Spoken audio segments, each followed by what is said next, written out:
Hello everyone. Hope you all are good. So in our last video we talk about the methods of collecting primary data. Primary data के हमने first two methods किए थे. इस video में हम next two parts करेंगे और secondary data और थोड़े MCQ की प्रैक्टिस भी करेंगे. So here we go. Yeah. First two हमने कर लिए थे. डाट वर कौन कौन से थे वो हमने पढ़ा था कि सबसे पहले था हमारे पास डायरेक्ट पर्सनल इन्वेस्टिगेशन हमने पढ़ा था. उसमें क्या पढ़ा था कि उसमें क्या होता है, जो इन्वेस्टिगेटर है वो himself goes to the informant to get the information, और वो काफ़ी रिलायबल होती है, क्लियर होती है, एक्यूरेसी होती है, उसमें ओरिजिनलिटी होती है. बट जो नेक्स्ट हमने पढ़ा था that was indirect oral investigation. As the name suggest उसमें क्या था, that was a method in which information is obtained not from the person regarding whom the information is needed. तो हम इसमें क्या करते थे, इसमें हम थर्ड पर्सन से इंफॉर्मेशन लेते थे. अब हमारे पास थर्ड है इंफॉर्मेशन फ्रॉम लोकल सोर्सेज और कॉरेस्पॉन्डेंस. लोकल सोर्सेज और कॉरेस्पॉन्डेंस में क्या होता है, इसमें हमने क्या लिखा है, let's read from here.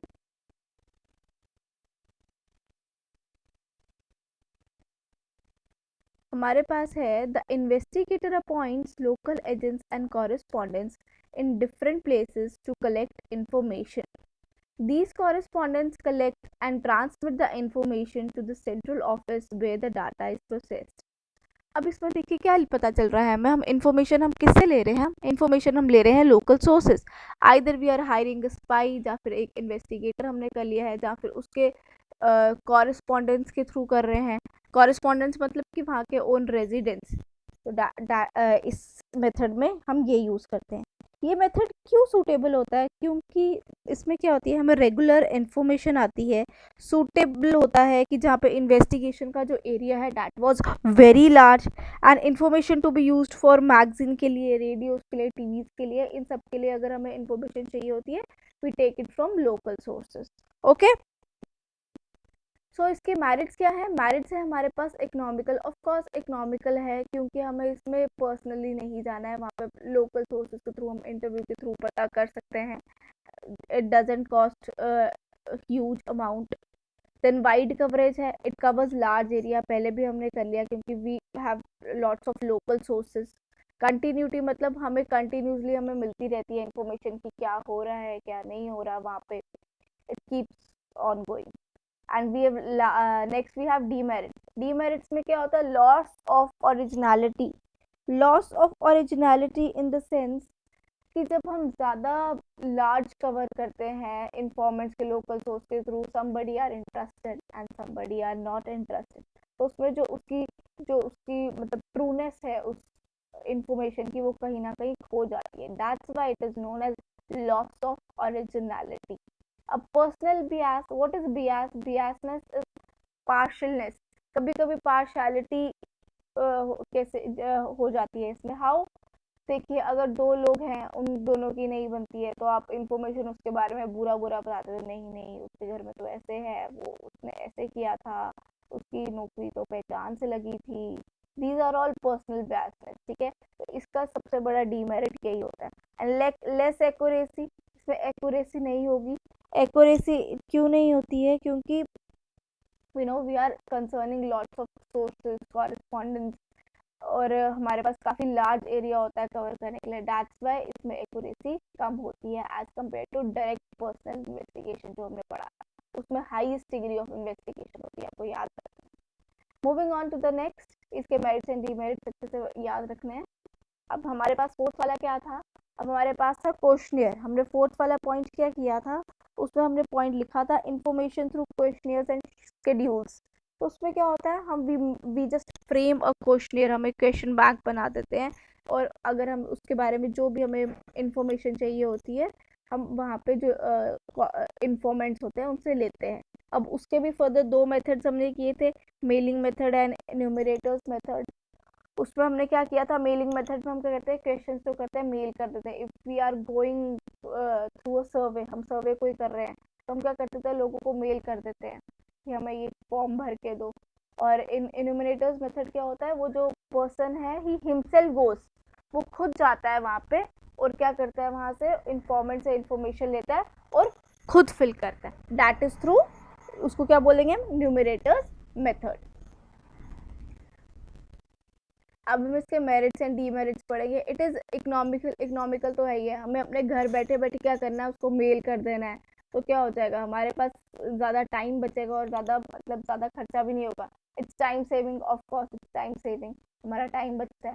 It covers the research in wide area. हम कितने लोगों को भी इसमें कवर कर सकते हैं through mailing method. It is very suitable for special types of responses. Special type of response in the sense, जब मोस्टली लोग रिसर्च वगैरह कर रहे होते हैं तो हमें पता है कि किस एरिया में रिसर्च करना, तो उन उन लोगों को वो मेल कर देते हैं. जैसे कि हमें कुछ चाहिए कि taste and preference for the only, suppose हमें चाहिए कि एक मिडिल क्लास लोगों को चाहिए स्पेशल टाइप ऑफ रिसोर्स है कि मिडिल क्लास में कैसा टेस्ट चलता है, कैसा प्रेफरेंस चलते हैं depending upon their incomes and all. अब next we have, it is also reliable in special cases. Reliable in special cases मतलब कभी कभी रिलायबल इन द मतलब उसकी ट्रूनेस रहती है, उसके जो ऑलरेडी वो है उसकी फॉल्सनेस हट जाती है, वो ही रहता है. तो it is most reliable in cases how. देखिए जैसे कि हमारे पास है मेलिंग मेथड, जब हम पर्सनली किसी से पूछ रहे हैं तो ऑफ कोर्स उसके बारे में पूछ रहे हैं ना, उसमें लेस क्या होगा, फॉल्सहुड होगा, उसमें गलतियां कम होंगी. That's why it is the most reliable, other than कि जब हम किसी थर्ड पार्टी से किसी सेकंड पार्टी के बारे में पूछते हैं. That's why it is reliable. Okay, now we have demerits of questionnaire method. Demerits क्या होते हैं, through this we can get only limited responses. देखिए हम कभी कभी मेल कर देते हैं, उनकी वो मेल पड़ी रहती है और सभी इनिशिएटिव नहीं लेते हैं कि हमें वो आंसर करे. That's why it has limited responses. Lack of personal contact, हमारा पर्सनल कॉन्टैक्ट तो कम ही होता है इसमें, क्योंकि we just go through mails और न्यूमरेटर्स मेथड. हमें न्यूमरेटर एक अनदर पर्सन होता है जिसको हम बोलते हैं go and fill the questionnaire from the informant. तो इसमें पर्सनल कॉन्टैक्ट तो नेग्लिजिबल है, मतलब बहुत ही कम है. Then greater possibility of wrong answers. Wrong answers क्या है, क्योंकि हमारे पास जब हम क्वेश्चन फ्रेम कर देते हैं, nobody interested in the research, तो वो क्या करते हैं, ओके टिक टिक टिक, वन को टिक, सभी फर्स्ट पेज में वन टिक कर दो, सेकंड पेज में टू टिक कर दो, बी टिक कर दो, सी टिक कर दो, ऐसे कर. तो this is more prone to the wrong answers. Chances of receiving incomplete responses are more. कभी कभी लोग इनकम्प्लीट आंसर्स भी दे देते हैं कि बिकॉज लैक ऑफ इंटरेस्ट, क्योंकि उनका कुछ नहीं जा रहा है, वो दे चाहे ना दे. Sometimes answer may be eligible. Answers may be eligible मतलब होता है which means which is not readable. Sometimes जो answers हमें मिलते हैं कि वो क्या होते हैं, readable नहीं होते. So this is another demerit of this method.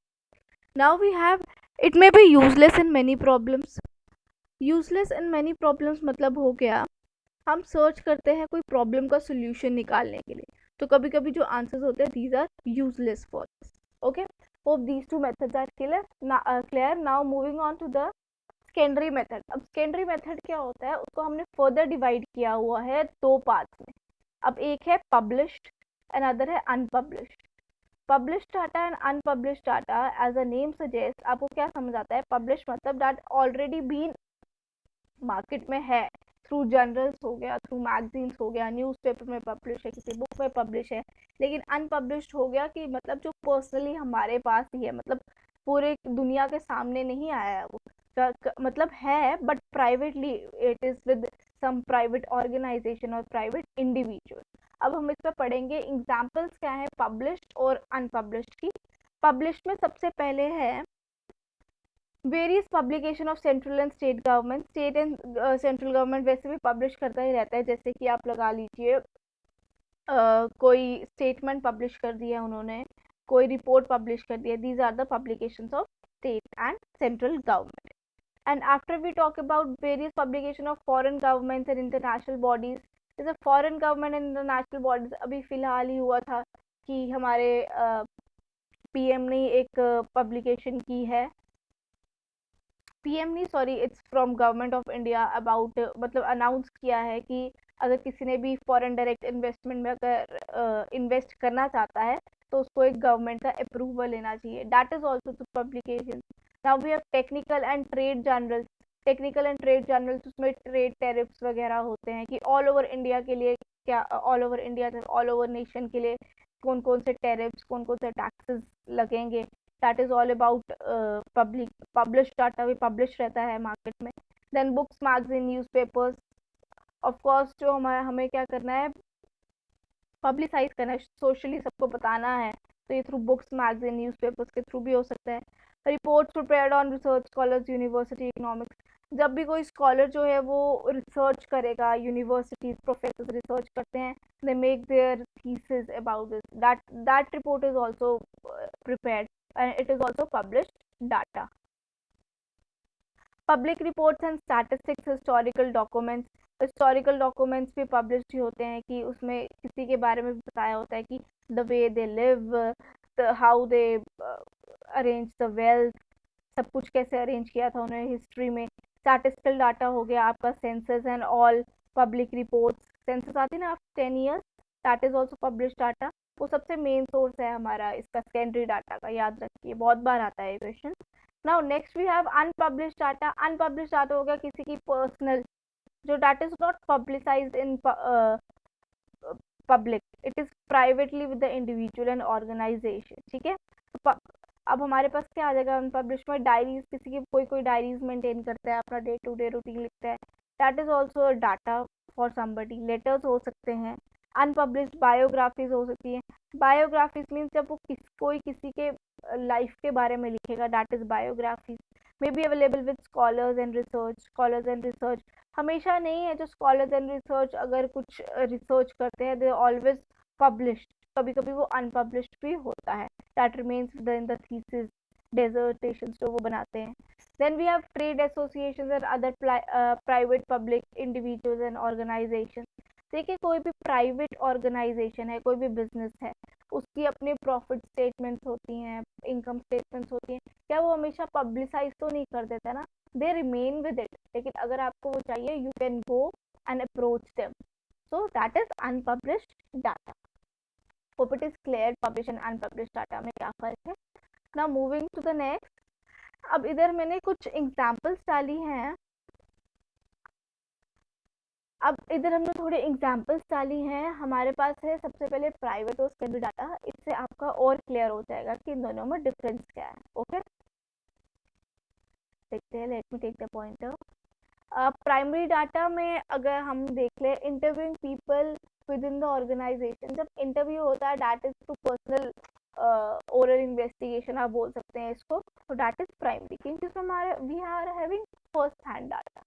और हम देखें अगर observing a moderate discussion among the people, observation is also primary data, क्योंकि हम कोई भी अगर डिस्कस कर रहे हैं, हम उसको ऑब्जर्व कर रहे हैं और उससे एक कोई आउटपुट और रिजल्ट निकालते हैं, तो that is also primary data, क्योंकि दैट इज रिलायबल और हमने खुद वो विटनेस किया होता है, ठीक है।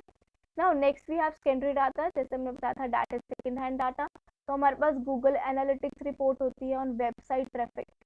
गूगल एनालिटिक्स रिपोर्ट जो है आजकल बहुत लोग यूज करते हैं, लाइक हमने देखा है गूगल पे ऐड आती है, तो एनालिटिक वो मार्केटिंग का एक जरिया है। तो एनालिटिक रिपोर्ट में हमें क्या बताता है कि आपके इस वेबसाइट पे कितने लोगों ने इस जो ऐड है इसको देखा।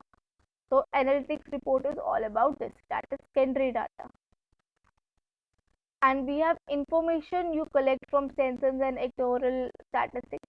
हमने पहले ही पढ़ा था स्टैटिस्टिक्स में हमारे पास सेंसस होती है, कितनी पॉपुलेशन है, अबाउट द डेमोग्राफी, कितने आपकी कितने इनकम है, that is also secondary data, because it is second hand, जो जिसको चाहिए वो कलेक्ट नहीं कर रहा है, it is collected by some another person and used by some another person, that is secondary data. Now we have certain questions for your practice. Now moving on to this, which of these is not a method of data collection? आप सभी पढ़ेंगे, फिर उसके बाद जो most appropriate answer होगा वही बताएंगे। वैसे मैंने यहाँ पे हाईलाइट कर दिया है जो आंसर है।